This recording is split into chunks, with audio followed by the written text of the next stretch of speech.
일본은 한국을 중요한 이웃나라, 파트너라고 하면서도 독도를 자국의 고유 영토라고 터무니없는 주장을 하고 있습니다.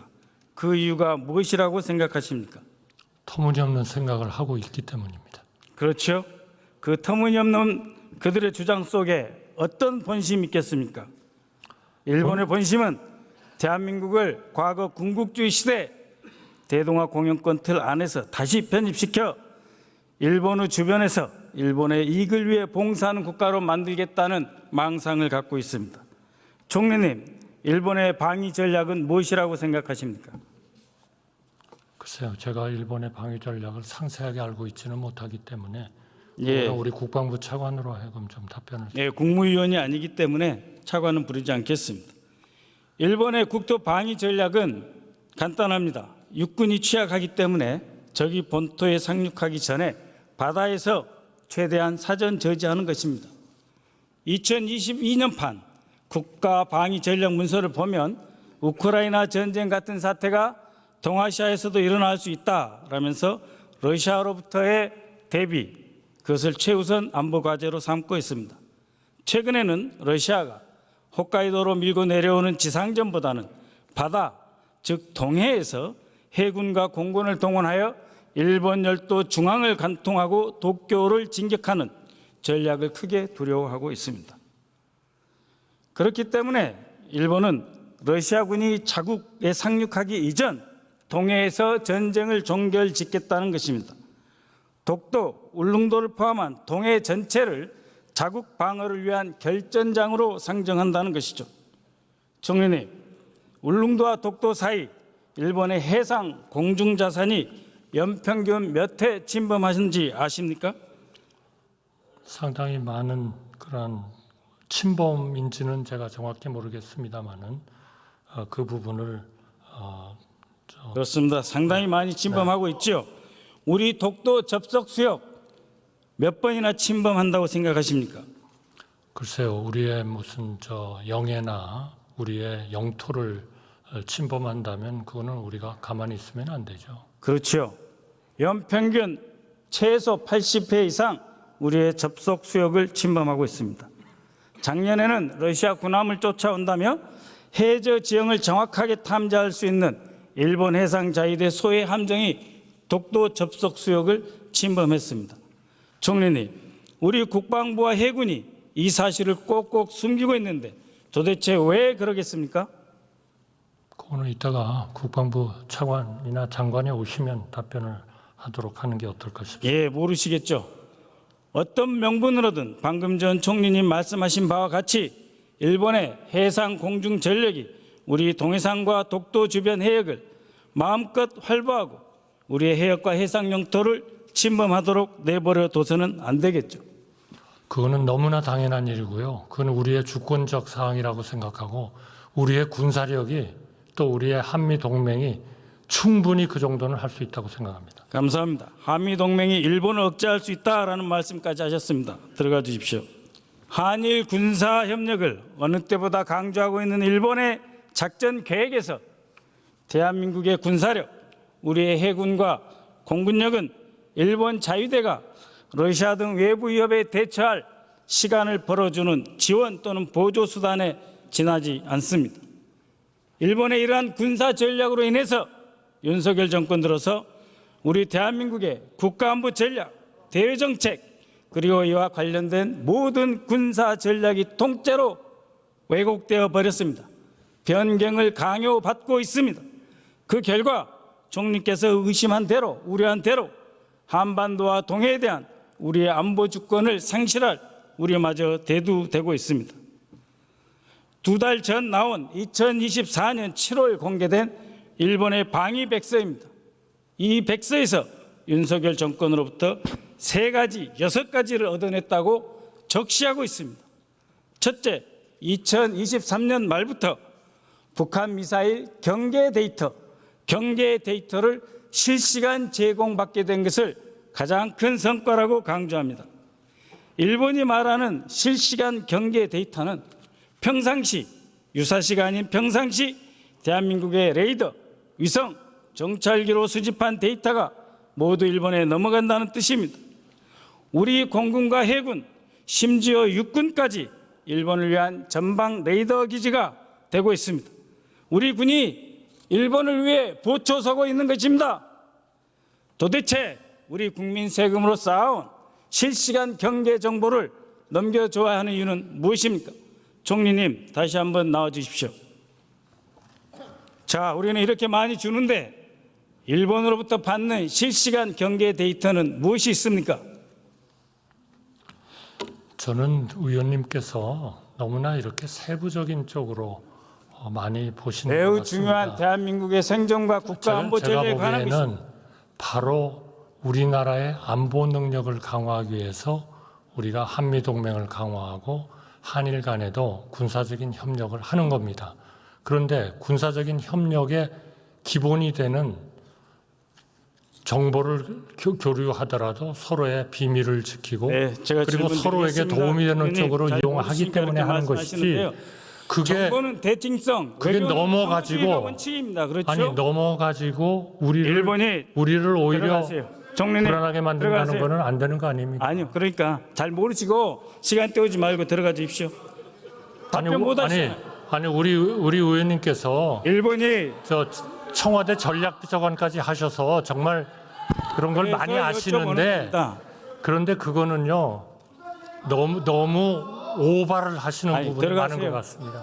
예. 잘 모르시니까 그렇게 말씀하시는 게 이해합니다. 일본이 블라디보스톡에서 홋카이도 사이 영상 정보 우리에게 줍니까? 오키나와 대만에 이어지는 해상 실시간 정보 우리에게 줍니까? 일본으로부터 쓸만한 것 무엇 받고 있는지 의심스럽습니다. 제가 국정원 1차장 했습니다. 일본은 단 하나의 정보도 우리에게 주고 있지 않습니다. 이 화면은 미국이 중국과 러시아 그리고 북한 잠수함의 활동을 감시하기 위해 깔아놓은 해저 음향 탐지 장치를 표시한 것입니다. 저 해저 음향 탐지 장치는 우리 부산 앞바다까지 깔려 있습니다. 그런데 그 운영은 대마도에 있는 일본 해상자위대가 하고 있습니다. 거기서 수집한 데이터는 미국과 일본이 공유하고 있습니다.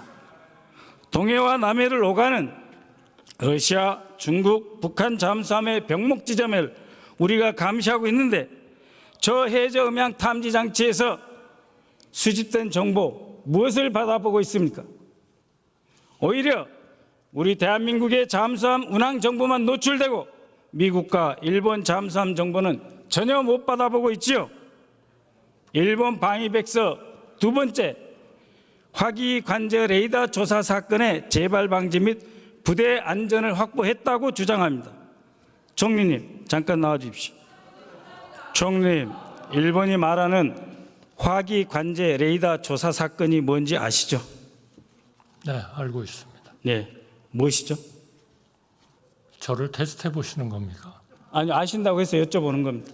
네, 문재인 정부 대통령 계실 때 공해상에서 만났는데 우리 쪽에서 공격을 목표로 해서 레이더를 조사를 했다. 그래가지고 일본이 문제를 제기한 거죠. 그래서 그게 양국 간에 굉장한 하나의 군사적인 이슈로 돼 있었던 거죠. 예, 좋은 기억력 존경합니다. 2019년 1월 22일 우리 해군과 국방부는 우리 측이 일본 초계기를 향해서 레이더 전파를 쏘지 않았다고 밝혔습니다. 오히려 우리 해군함의 안전을 위협하는 일본 초계기의 초저공 비행이 문제였습니다. 방금 총리께서는 우리 국방부 발표가 아니라 일본의 입장을 두둔하신 겁니다. 들어가 주십시오. 두둔이 아니고요. 그렇게 문제를 제기해서 양국 간에 현안으로 문제가 있었다. 예, 말씀드립니다. 충분히 말씀하셨습니다. 들어가 주십시오. 그런데도 일본은 2024년 6월 석 달 전 양국 국방장관 회담을 통해 화기 관제 레이더 조사 사건의 재발 방지를 약속받았고 부대 안전이 확보되었다 큰 소리치고 있습니다. 앞으로 일본 해상 자위대와 항공 자위대는 동해에서 안전을 보장받고 마음껏 작전할 수 있는 권리를 확보해 간 것입니다. 일본이 한국에서 얻은 성과는 여기에 그치지 않습니다. 한미일 간 미사일 방어 훈련과 대잠수함전 훈련, 그리고 해상 차단 연합 훈련을 확보했다는 것입니다. 일본이 말하는 미사일 방어 훈련 정례화는 우리가 일본과 미사일 방어 체계에 통합되었다는 뜻이고 결국 총리께서 아니라고 하신 군사동맹으로 묶여가고 있다는 뜻입니다. 이것이 바로 일본 방위 백서에 공공연하게 적시되어 있다는 것이죠. 그것은 곧 최대 수혜자가 일본이라는 것입니다. 한국을 한밀 안보 협력 구조 속에서 일본의 하위 동원 수단으로 간주하고 있습니다. 그러면서도 정작 자신들의 실제 대외 정책은 군사 대립보다 대화와 협력, 외교를 강조합니다. 러시아, 중국과 대화하고 협력하겠다 늘상 주장하고 있습니다.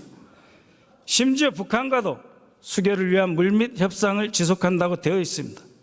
강경 일변도인 윤석열 정권 안보 노선과 상당히 다른 것입니다. 총리님, 한 번만 더 모시겠습니다. 총리, 얼마 전 트럼프 미국 대통령 후보가 북한의 김정은과 잘 지낸 것이 현명하고 북한의 핵 능력이 실질적이라고 하였습니다. 이게 무슨 뜻입니까? 북한의 핵 능력이 우리 의원님이 정부에 계실 때 그렇게 열심히 노력해 주셨음에도 불구하고 북한의 핵 능력을 저하시키는 효과는 전혀 거두지 못하는 정책을 하셨다는 반증. 우리 노무현 정부는 3대 문건에 합의해서 비핵화를 추진했습니다. 똑똑히 기억하시죠, 총리님? 아무 효과가 없지 않습니까? 이명박 정부가 다 깼기 때문이죠. 들어가셔도 좋습니다. 트럼프의 발언은 바로 북한 핵무기 제거를 위해 외교를 하겠다는 뜻입니다. 김정은과 정상회담도 염두에 두겠다 하는 것이죠.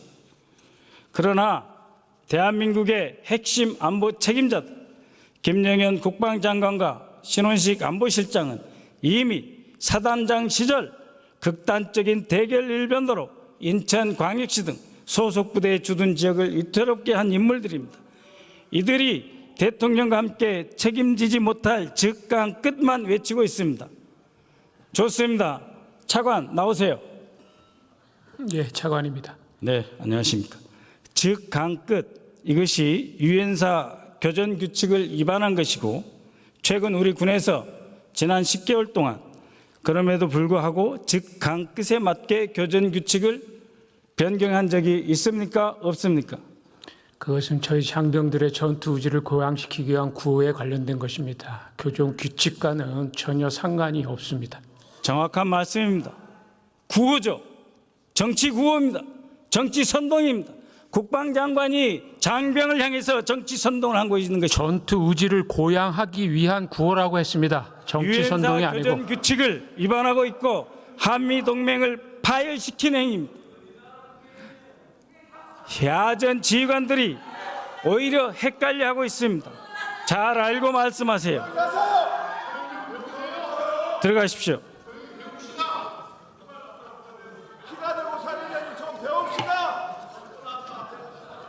한국은 주변 핵 위협으로부터 거리가 가까워 미사일 공격에 매우 취약합니다. 평안북도 신계리 기지에서 발사한 미사일은 3분 30초면 서울의 당도에서 요격이 매우 어렵습니다. 그런데 청와대에서 용산으로 한남동으로 옮겼죠. 그 결과 군 통수권자와 국방수뇌부는 24시간 낮이든 밤이든 어떤 방어망도 없는 곳에서 노출되어 있습니다. 이것이 대한민국 안보를 지키는 길입니까? 아니, 대통령, 국방장관, 합참의장 모두 무방비 상태에 노출시켜놓고 무슨 즉강 끝입니까? 북한이나 중국, 러시아와